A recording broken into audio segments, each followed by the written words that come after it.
Hi everyone, Dr. Remy from Pain Free and Fit and Posture Size. Today we've got a great exercise for those of you with degenerative discs, herniated discs, and bulging discs to help increase your lateral stability in your spine for bending and lifting and moving so you don't aggravate your pains, called the lateral windmill. Hope you enjoy it.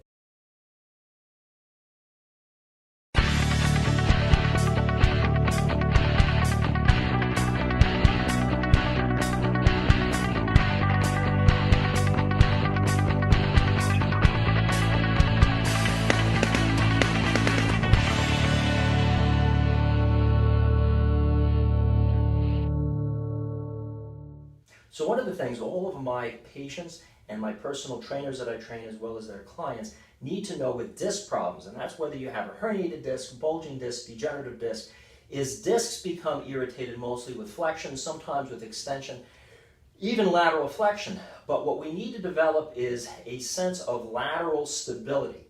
Stability occurs in different planes of motion. We need to be stable front to back so we don't put too much pressure on our spines and our discs, in a rotation or twisting, and also laterally. Turns out that with disc conditions, lateral stability is one of the most important ones because you're going to use it for lifting.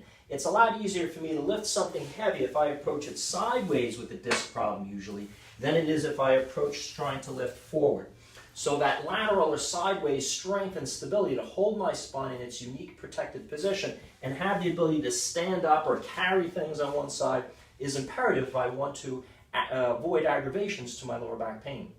So if you know what your neutral spine is, and again, if you don't know what your RPI or reverse posture isometric and neutral spine is for your disc condition, go to either the Posture Size or painfreeandfit.com website, learn what your unique posture is, because many of us have a tendency to raise one hip up slightly more than another, sometimes related to a leg that turns out, leaning a rib to one side when we do things. We need to learn to lift that rib up. We may have a problem with our QL muscle, multifidus muscle. Learn what your unique posture and alignment abnormalities are, because you're going to plug that into this or any healing exercise to avoid aggravating your lower back pain.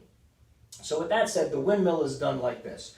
We're going to stand and we're going to engage our RPI. Now for me, it's keeping my left hip down, my tail under slightly, and my pelvis turned to the side.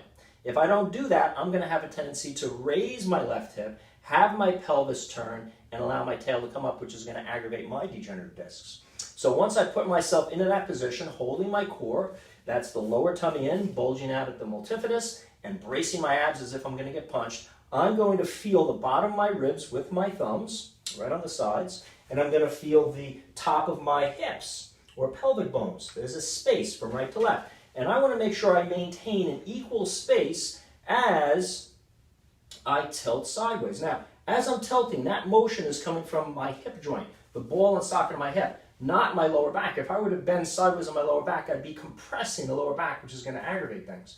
So the whole idea of this lateral windmill is lateral stability, meaning I'm maintaining an equal distance between the bottom of my ribs and pelvis as I tilt my whole body on one leg sideways. And the range of motion is up to you, whatever flexibility you have. I pause for a moment and I come back. And I'm going to do this on both sides. The key here is on the side I'm leaning to, the tendency is to let the rib drop down into the hip. So I want to keep that space open or tall. And if you don't know what a standing anti-hip hike exercise is, that's where you stand tall on one side, lifting the rib away from the pelvis. And that's a good way to practice what you need to engage as you do this exercise. Typical mistakes with this are overarching the lower back. If you have a tendency in your RPIs to keep your tail under, you better maintain that.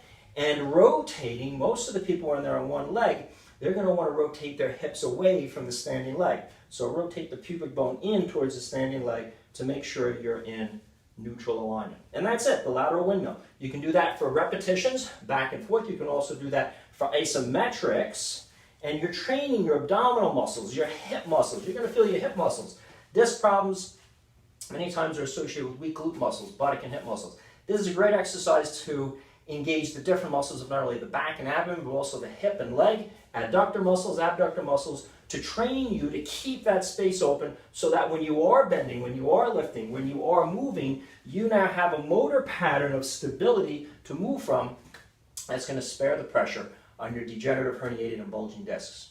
If you like this video and would like to learn more about disc protection and rehab and healing exercises, feel free to subscribe to our channel. We get a lot of great videos out there. You want to help me share this valuable information with others, give me a thumbs up below. Questions or comments, write in. I'll do my best to answer them to help you target a program that builds your protection against disc injury and pain. And again, if you're looking to really get a good custom-tailored exercise just for you with your unique mechanics, posture, and alignment issues, go to the painfreeandfit.com website. Check out our Fast Track program for degenerative discs. It gives you all the analysis you need to do on your body and mechanics and posture, all the stretches, balancing exercises, coordination exercises, neutral spine stability exercises, strengthening and conditioning exercises to help you formulate a program to build your posture, mechanics, and spinal stability to avoid aggravating your disc condition. I hope this exercise, the lateral windmill, helps you with your herniated, degenerative, and bulging disc problems.